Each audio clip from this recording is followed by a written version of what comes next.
Seram para bakta sekalian, senang sekali saya Laksmi Paramita kembali hadir untuk menemani Anda di Kamis bersama saya hari ini. Selama 1 bulan ke depan, kita akan membahas sebuah topik yang sangat menarik, yaitu mengenai kepuasan hati. Bagaimana untuk selalu menjaga agar hati kita tetap puas dan merasa cukup?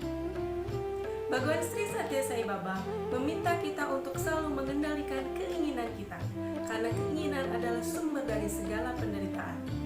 Tetapi hal ini sangatlah kontroversial. Bagaimana tidak? Di zaman yang serba modern ini, di mana kenikmatan, kesenangan, hiburan sangat mudah sekali untuk diakses, Bhagawan tetap meminta kita untuk selalu mengendalikan keinginan kita. Padahal, di zaman yang serba mudah ini, segala sesuatunya memang sengaja didesain untuk membuat kita tetap konsumtif dan tidak pernah merasa cukup. Lalu, bagaimana caranya agar kita tetap menjaga agar hati kita selalu merasa puas dan cukup? Baiklah, kita saksikan bersama segmen pertama di Kamis Bersama Saya bulan ini yang akan membahas bagaimana Bhagwan Sri Satya Sai Baba memberikan langkah-langkah jitu agar kita tetap bisa menjaga hati kita untuk selalu merasa puas dan merasa cukup. Selamat menyaksikan. Ekonomi adalah studi tentang perilaku manusia yang menggunakan sumber daya ciptaan Tuhan dengan cara yang rendah hati untuk memajukan pertumbuhan spiritual semua makhluk.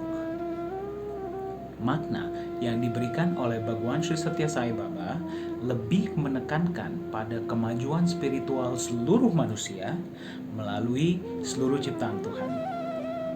Hal itu dapat tercapai hanya jika kita mengikuti prinsip-prinsip yang telah disandingkan dengan ajaran Bhagwan Sri Satya Sai Baba yang telah dipuja oleh jutaan orang sebagai avatar masa kini. Prinsip ekonomi spiritual Bhagwan Sri Satya Sai Baba berlandaskan pada kasih yang murni dan kesatuan universal. Kasihi semua dan layani semua merupakan prinsip Bhagwan untuk memajukan kesejahteraan umat manusia serta dengan gagasan yang kooperatif berdasarkan pada satu untuk semua dan semua untuk satu dan saling berbagi dan peduli. Ekonomi spiritual Bhagwan adalah jawaban atas kegagalan yang disebabkan oleh umat manusia yang tanpa henti mengeksploitasi dan menyalahgunakan sumber daya alam yang hampir punah. Bhagwan Baba menyarankan sebuah program yang disebut sebagai pembatasan keinginan atau ceiling on desire untuk membantu mengurangi keinginan agar maju di jalan spiritual. Ia dengan indahnya telah menjelaskan dalam kalimat-kalimat di bawah ini langkah-langkah yang dapat diambil oleh seseorang dalam melakukan disiplin pembatasan keinginan di rumah atau di tempat kerja yang bertujuan untuk kesejahteraan ekonomi bagi semua orang. Manusia tertipu oleh keinginannya yang tanpa batas. Manusia hidup di dunia mimpi. Ia melupakan kesadaran tertinggi atau atma. Itulah mengapa sangat penting untuk mengendalikan keinginan kita, memberikan atap atau batasan terhadap keinginan. Kita menghabiskan terlalu banyak uang. Alih-alih membelanjakan untuk kesenangan sendiri, lebih baik kita membelanjakannya untuk membantu orang miskin dan yang membutuhkan. Itulah arti sebenarnya dari pembatasan keinginan. Namun, janganlah berpikir bahwa memberikan uang adalah yang paling penting sambil terus memanjakan diri dengan keinginan yang semakin bertambah. Ini adalah sebuah kesalahan. Kurangi keinginanmu karena keinginan yang bersifat duniawi akan mengarah pada kehidupan yang penuh kegelisahan dan kekhawatiran. Keinginan adalah bagaikan penjara. Manusia dapat membebaskan dirinya hanya dengan membatasi keinginannya. Kita harus memiliki keinginan hanya untuk memenuhi kebutuhan sesuai dengan yang diperlukan saja. Menurut Bhagwan Baba, orang yang memiliki banyak keinginan adalah orang yang paling miskin di dunia. Dan orang yang memiliki sedikit keinginan dan rasa puas adalah orang yang paling kaya di dunia. Terdapat 4 komponen dalam program Ceiling on Desire 4 hal tersebut diuraikan dalam paragraf tersebut yang dikemukakan oleh Bhagwan Sri Satya Sai Baba. Makanan adalah Tuhan. Jangan membuang-buang makanan. Pertama-tama, perhatikanlah makanan yang kita makan.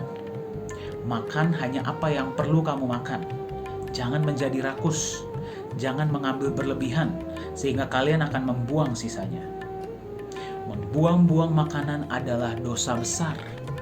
Makanan yang dibuang sebenarnya dapat mengisi mulut orang lain yang membutuhkan makanan tersebut. Makanlah sesuai dengan apa yang dibutuhkan oleh badan dan pastikan makanan yang dimakan bersifat satwika. Jangan buang makanan karena makanan adalah Tuhan.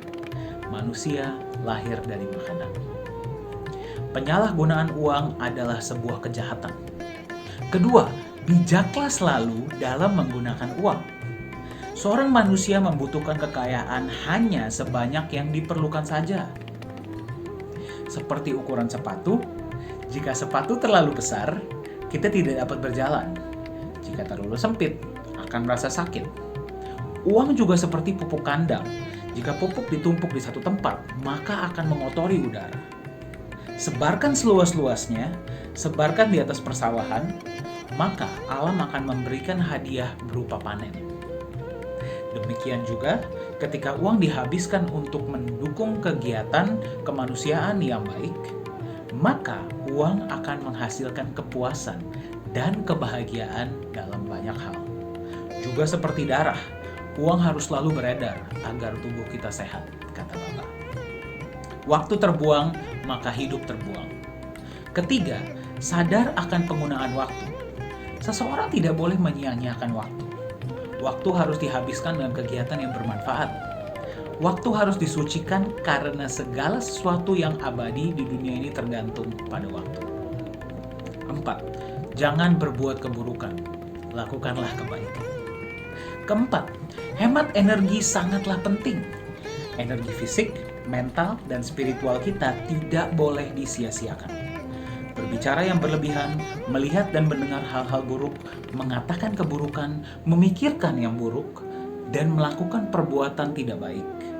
Itu semua menghabiskan energimu.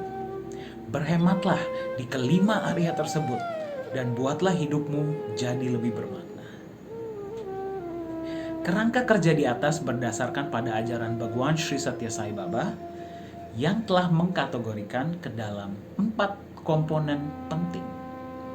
Dalam kerangka ini, spiritual merupakan input dasar dalam proses pembatasan keinginan yang mengatur 4 komponen, yaitu man atau manusia, material atau benda, money atau uang, dan minute atau waktu. Menurut Baba, pengaturan yang baik akan keempat input tersebut akan membawa seseorang ke jalan spiritual. Seseorang akan memanfaatkan makanan, uang, waktu, dan energi dengan baik daripada membuang-buangnya untuk hal yang sia-sia. Manajemen 4 komponen spiritual tersebut di tempat kerja akan mengoptimalkan proses produksi. Kemudian, penggunaan secara maksimal semua input dalam proses akan mengarah pada peningkatan produktivitas dan peningkatan keuntungan yang selanjutnya akan memberikan hasil ekonomi yang baik bagi karyawan. Makanan, uang, waktu, dan energi yang dihemat dalam proses produksi di tempat kerja digunakan untuk memecahkan masalah dan membantu orang-orang miskin di masyarakat yang mengarah pada kesejahteraan ekonomi bagi semua orang. Itulah prinsip ekonomi yang telah diajarkan oleh Bhagwan Sri Satya Sai Baba. ప్రేమ స్వరూపులారా,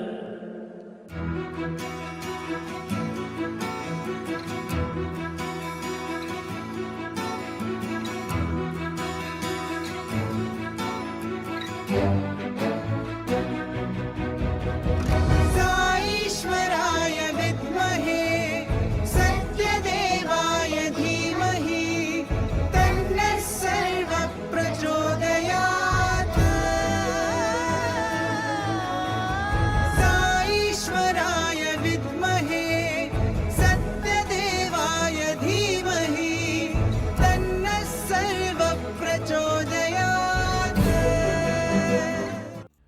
Convocation Day Prasanti Nilayang 22 November 2009. Manusia mengejar pendidikan dan memperoleh gelar tinggi dalam berbagai disiplin ilmu.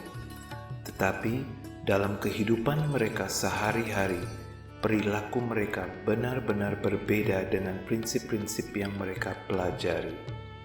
Terlepas dari kualifikasi akademis mereka yang tinggi, mereka sangat kekurangan pengetahuan akan esensi pendidikan. Apa yang mereka peroleh hanyalah pendidikan duniawi yang cepat berlalu dan tidak nyata.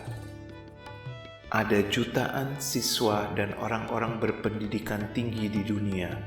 Mereka memperoleh semua jenis level pendidikan mulai dari A hingga Z. Tapi apa gunanya pendidikan selevel ini? Apa sumbangsi mereka untuk kesejahteraan dunia? Apakah mereka membantu orang miskin dan orang-orang yang paling menderita setidak-tidaknya sampai tingkat tertentu sesuai kemampuan mereka? Mereka memperoleh jutaan rupiah, tetapi mereka tidak memberi 1 sen pun untuk amal. Mereka terlalu memikirkan diri sendiri. Mereka sama sekali tidak mengendalikan keinginan mereka. Seseorang yang mengendalikan keinginannya dapat melakukan hal besar bagi dunia. Manusia sama sekali tidak puas dengan penghasilan mereka. Mereka mengumpulkan kekayaan dalam jumlah besar dan masih terus menginginkan kekayaan yang lebih banyak. Veda menyatakan, keabdian dicapai bukan melalui tindakan, keturunan, atau kekayaan, tetapi hanya dengan pengorbanan. Na karmana, na prajaya, danena, tyaga naika, amartatva, manasu. Manusia saat ini sama sekali tidak berusaha untuk mencapai keabadian. Dimanapun engkau melihat dan siapapun yang engkau temui, engkau hanya akan menemukan keegoisan dan hanya keegoisan saja. Apa gunanya pendidikan yang menghasilkan orang-orang egois seperti itu? Education, educare, dan manfaatnya. Tidak diragukan lagi, pendidikan harus diupayakan dan beberapa kegiatan harus dilakukan di dunia untuk menjalani kehidupan yang nyaman. Seseorang harus mengurus kebutuhan duniawi untuk diri sendiri dan keluarga, seperti makanan, pakaian, dan tempat tinggal. Tapi sampai sejauh mana? Itu semua adalah kegiatan yang dilakukan untuk diri sendiri dan keluarga, bukan untuk orang lain. Pendidikan modern terlalu berprinsip pada keegoisan. Pendidikan modern dirancang untuk mendapatkan barang dan jasa bagi kenyamanan sendiri. Itu semua adalah kesenangan duniawi. Adanya sifat-sifat buruk seperti nafsu, kemarahan, keserakahan, ilusi, kesombongan, dan iri dengki, kama, kroda, loba, moha, mada, dan matsarya. Mendorong manusia dalam mengejar kesenangan duniawi belaka. Pendidikan duniawi telah membantu memberikan kenyamanan dan kegembiraan di dunia, tetapi sama sekali tidak memberikan kontribusi bagi kebahagiaan batin. Hanya 5 nilai kemanusiaan, yaitu kebenaran, kebajikan, kedamaian, kasih sayang, dan tanpa kekerasan yang memberikan kebahagiaan batin. Seorang yang mengolah nilai-nilai kemanusiaan ini akan selalu bahagia. Panca indera memberikan kesenangan eksternal atau duniawi, tetapi nilai-nilai kemanusiaan akan memberikan kebahagiaan batin. Education membantu memperoleh berbagai kemudahan untuk kesenangan yang bersifat eksternal, sedangkan kebahagiaan batin hanya dapat dialami dengan educare. Ada banyak perbedaan antara education dan educare. Education melibatkan membaca buku yang ditulis oleh seseorang, dan mendengarkan ceramah yang disampaikan oleh seseorang. Educare tidak ada hubungan dengan buku, tidak memiliki bentuk sama sekali. Ini artinya Educare adalah kebenaran, karena kebenaran tidak memiliki bentuk. Upanishad menyatakan, berbicaralah yang benar, praktekkan kebenaran, satyam vada, dharma cara. Kebenaran harus diucapkan dan kebenaran harus dijalankan. Tetapi saat ini manusia memberi kuliah tentang nilai-nilai ini tapi tidak menjalankannya. Ini tidak benar.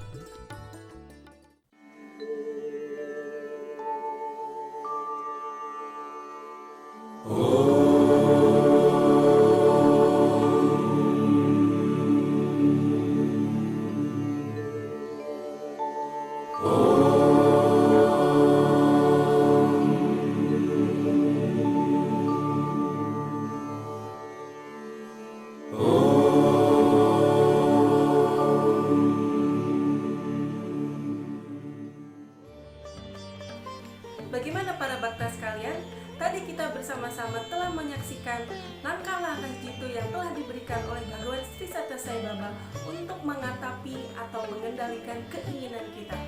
Hal tersebut sangatlah penting karena kepuasan batin dan rasa selalu cukup sangat penting dalam perjalanan spiritual kita. Demikian episode Kamis bersama saya hari ini. Jumpa lagi di episode selanjutnya minggu depan. Jangan lupa untuk like, komen, dan subscribe, serta share video ini kepada para bakta dimanapun mereka berada. Terima kasih atas perhatian Anda. Sampai jumpa lagi di episode selanjutnya. Om Sai Ram.